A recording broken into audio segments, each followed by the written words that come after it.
કરી તો શું શકવાની હતી? પોતે જિંદગી ટૂંકાવી દેવી એ જ સૌથી પહેલો રસ્તો છે. પણ પાછળથી પરિવારની કેટલી બદનામી થશે? પપ્પા અને આલોક, એમનું શું થશે? શું જવાબ આપશે એ લોકો સમાજને? હજી તો લગ્નને માંડ 8 મહિના થયા છે. ત્યાં એવું તે શું દુઃખ આવી પડ્યું કે આ પગલું ભર્યું? એક કામ કરું, હું એક સુસાઇડ નોટ લખી રાખું. એમાં એવું દર્શાવી દઉં કે મને કોઈ ગંભીર બીમારી છે અને હું મારા પરિવારને આર્થિક કે માનસિક બોજ હેઠળ નથી નાખવા માંગતી. એટલે પણ ના મર્યા પછી પોસ્ટમોર્ટમમાં તો બધું સત્ય બહાર આવી જ જશે ને? હે ભગવાન, આ નરકમાંથી છુટકારો કોઈ રસ્તો બતાવો. આવા જ વિચારોના વમળમાં અટવાયેલી ધવની ભૂતકાળની એક ભૂલના ભયાનક પડછાયાથી બચવા માટે રૂમમાં ઊંઘની ગોળીઓ શોધી રહી હતી. ત્યાં જ અચાનક તેનો મોબાઈલ રણક્યો. ધવનીનું હૃદય એક ધબકારો ચૂકી ગયું. 2-4 વાર ફોન કટ કરવા છતાં સતત રિંગ વાગતી જ રહી. આખરે કંટાળીને ધવનીએ ફોન હાથમાં લીધો. સ્ક્રીન પર પપ્પાનું નામ જોઈને તેના જીવમાં જીવ આવ્યો.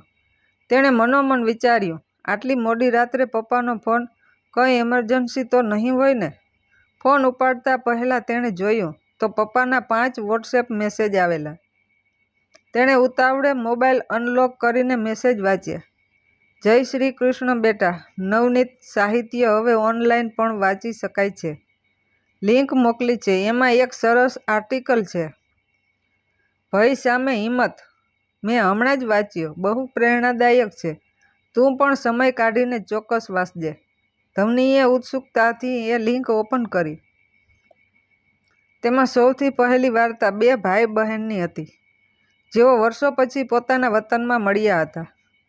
ભાઈ, તને યાદ છે કુર્તી, નાનપણમાં હું તને પપ્પાની બીક બતાવીને કેવી રીતે ડરાવતો?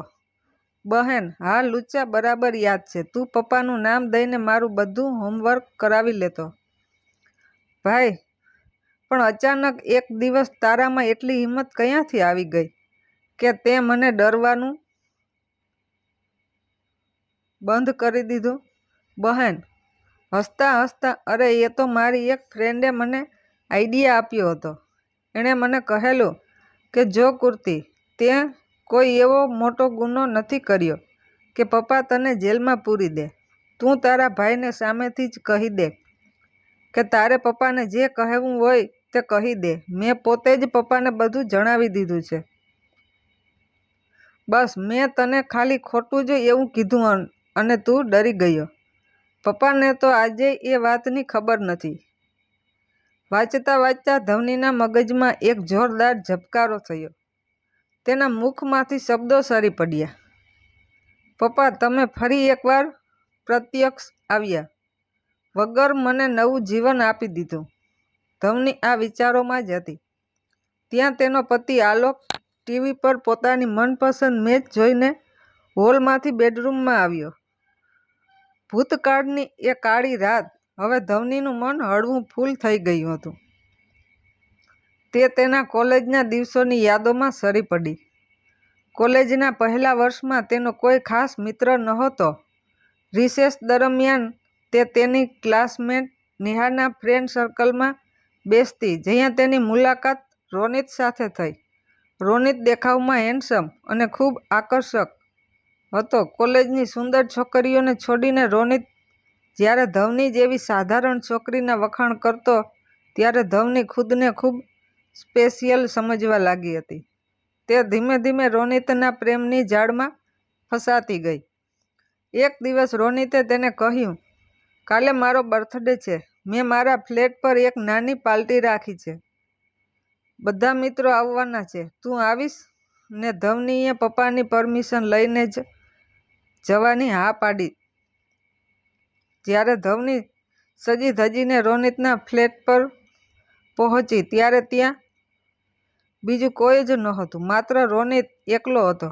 ધવનીને થોડો ડર લાગ્યો, પણ રોનિતે તેને વાતોમાં ભોળવી દીધી. કેક કાપ્યા પછી રોનિત તેને અંદરના રૂમમાં લઈ ગયો અને દરવાજો બંધ કરી દીધો. ધવની કંઈ સમજે એ પહેલાં જ રોનિતે તેની મર્યાદા ઓળંગવાનો પ્રયાસ કર્યો. બરાબર એ જ ક્ષણે ધવનીનો ફોન રણક્યો. રોનિત ફોન સ્વિચ ઓફ કરવા ગયો, પણ ધવનીએ સજાગ થઈને ફોન ઝૂંટવી લીધો. ફોન પપ્પાનો હતો અને તેઓ ફ્લેટની નીચે જ ઊભા હતા. ધવની દોડીને બહાર નીકળી ગઈ. એ કાળી રાતે પપ્પા એક દેવદૂત બનીને તેને બચાવી ગયા હતા. એ ઘટના પછી પપ્પાએ તાત્કાલિક પોતાની બદલી બીજા શહેરમાં કરાવી લીધી. લગ્ન પહેલા ધવની આ બધું આલોકને કહેવા માંગતી હતી, પણ હિંમત નહોતી થઈ. પણ પપ્પાના આજના મેસેજે તેને હિંમત આપી દીધી. તેણે નક્કી કર્યું કે હવે તે ડરશે નહીં, રોનિતનો સામનો કરશે. વળતો પ્રહાર બીજી સવારે ધવની વહેલી ઉઠી. તેણે ઘરમાં પડેલો એક જૂનો મોબાઈલ લીધો, તેમાં નવું સિમ કાર્ડ નાખ્યું અને બ્લેકમેલ રોનિતને ધડાધડ મેસેજ કરવા લાગી. મેસેજ: તું આલોકને પેલા જૂના ફોટા બતાવીને બ્લેકમેલ કરવા માંગે છે ને? ચોક્કસ બતાવ.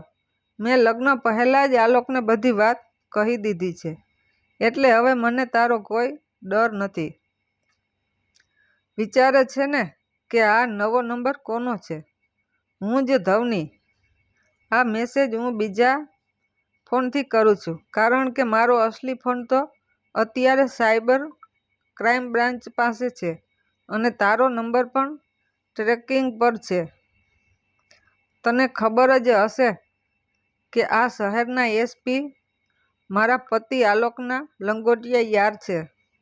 તેમણે મહિલા સુરક્ષા માટે એક ખાસ SOS એપ બનાવી છે. ગઈકાલે તારો ધમકીભર્યો ફોન આવ્યો કે તરત જ મેં SOS એલર્ટ મોકલી દીધું હતું. હવે તારી ગણતરીની મિનિટો જ બાકી છે. પિતાનો આ અણમોલ પ્રેમ અને સત્ય મેસેજ કર્યા પછી ધવની હિંમત ભેગી કરીને આલોક પાસે ગઈ અને રડતા રડતા પોતાની ભૂલ સ્વીકારવા લાગી. પણ આલોકે તેને રોકતા હસીને કહ્યું, ધવની, તારે કશું કહેવાની જરૂર નથી. હું આ બધું પહેલેથી જ જાણું છું. તારા પપ્પાએ મને બધું જ કહી દીધું હતું. ધવની આશ્ચર્યચકિત થઈ ગઈ. આલોકે આગળ વાત વધારી, તે દિવસે કોલેજમાં તું ઉતાવળમાં તારી કોલેજ બેગ ઘરે ભૂલી ગયેલી. પપ્પાએ તારી ફ્રેન્ડ નેહાને ફોન કર્યો. ત્યારે ખબર પડી કે રોનિતનો બર્થડે તો ફેબ્રુઆરીમાં આવે છે, અત્યારે નહીં. પપ્પા બધું સમજી ગયા અને તરત જ ત્યાં પહોંચી ગયા. તને ખબર નથી ધવની, પણ તે દિવસે એ ફ્લેટમાં રોનિત એકલો નહોતો, તેના બીજા 4 મિત્રો પણ છુપાયેલા હતા. પપ્પાએ બહાર પડેલા ચંપલ જોઈને અંદાજો લગાવી લીધો હતો. નસીબ જોગે રોનિત અને પપ્પાના ફોનની રિંગટોન સરખી હતી. એટલે તું એ ભ્રમમાંથી જાગી ગઈ. અને ગઈકાલે રોનિતનો જે ધમકીભર્યો ફોન આવ્યો ને, એની પાછળ પણ પપ્પાની જ યોજના હતી. પપ્પાએ જ એક અજાણ્યા માણસ બનીને રોનિતને ભટકાવ્યો હતો કે જે છોકરી તારા હાથમાંથી છટકી ગયેલી તે અત્યારે આ શહેરમાં છે. પપ્પા જાણતા હતા કે જો કોલેજમાં કેસ કર્યો હોત તો તારી બદનામી થાત, પણ જો એ હવે તને બ્લેકમેલ કરવાની કોશિશ કરે તો તેને સાયબર એક્ટ હેઠળ કડક સજા કરાવી શકાય. આલોકે ધવનીનો હાથ પકડતા કહ્યું, પપ્પાએ મને કહેલું, હું એક બાપ છું, દીકરીને બધી વાતો સીધી નથી પૂછી શકતો. એટલે પુસ્તકો કે વાર્તાનો સહારો લઉં છું. મારી દીકરી બહુ ભોળી છે. ઘરમાં એક જૂનો મોબાઈલ અને નવું સિમ કાર્ડ એવી રીતે રાખજો કે એના ધ્યાનમાં આવી જાય. એ ચોક્કસ હિંમત કરીને સામનો કરશે. ખરેખર સલામ છે પપ્પાની પરખને. તું બિલકુલ એમ જ વર્તી ચાલ. હવે આપણે પોલીસ સ્ટેશન જઈને ઓફિશિયલ ફરિયાદ નોંધી આવીએ. ધવનીની આંખોમાં આંસુ વહી ગયા હતા. તેને પોતાના પપ્પા અને પતિ પર ગર્વ હતો. ત્રણેય જણાએ ભેગા મળીને રોનિતને જેલના સળિયા પાછળ ધકેલી દીધો અને રોનિતના ત્રાસમાંથી ધવની સિવાય બીજી 15 નિર્દોષ છોકરીઓને પણ મુક્ત કરાવી.